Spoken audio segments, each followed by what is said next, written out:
Hey everyone, welcome back. And if you're new here, my name is Fabian Rodriguez. I'm a technical community manager at Recast and a former sysadmin who's worked hands-on with Microsoft Intune and Configuration Manager. In this video series, we will talk about practical, real-world guidance for IT admins to succeed with modern endpoint management. And today, we're talking about configuration policies in Microsoft Intune. This is how you actually control settings on devices, device behavior, and the overall user experience.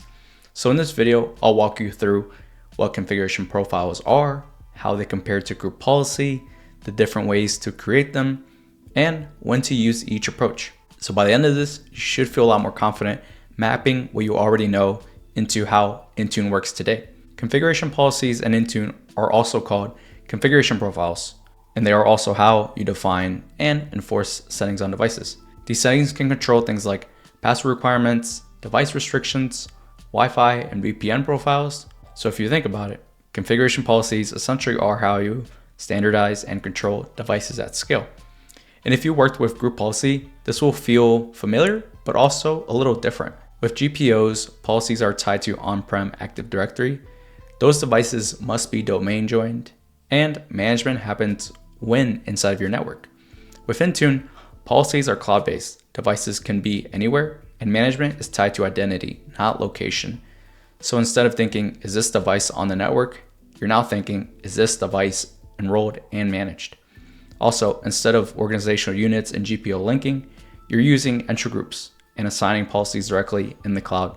The concept is similar, but the delivery method is different. Now let's break down the two main ways you'll create configuration profiles in Intune. First up, templates. Templates are pre-built configuration profiles designed for common scenarios.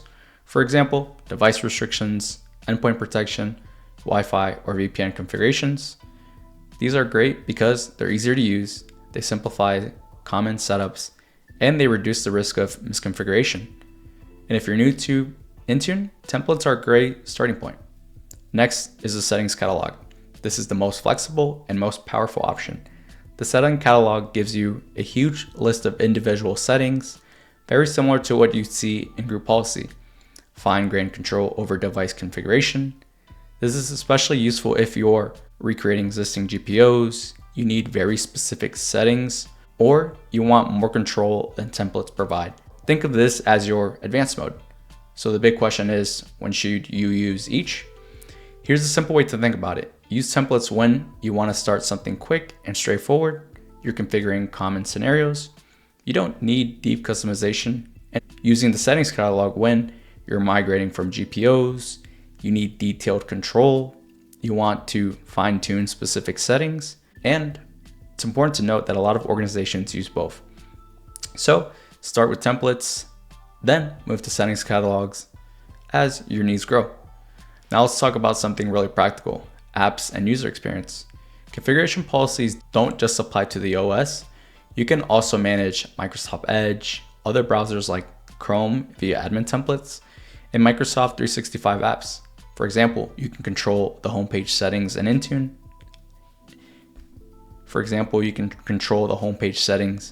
Edge, enforce security configurations in browsers, configure Office app behaviors, manage feature and update settings. And this is where Intune becomes really powerful. You're not just managing device, you're shaping how users interact with their tools. So let's connect the dots. Configuration policies in Intune allows you to replace the traditional GPOs with cloud-based management or leverage together if necessary. And you can apply consistent settings across all devices.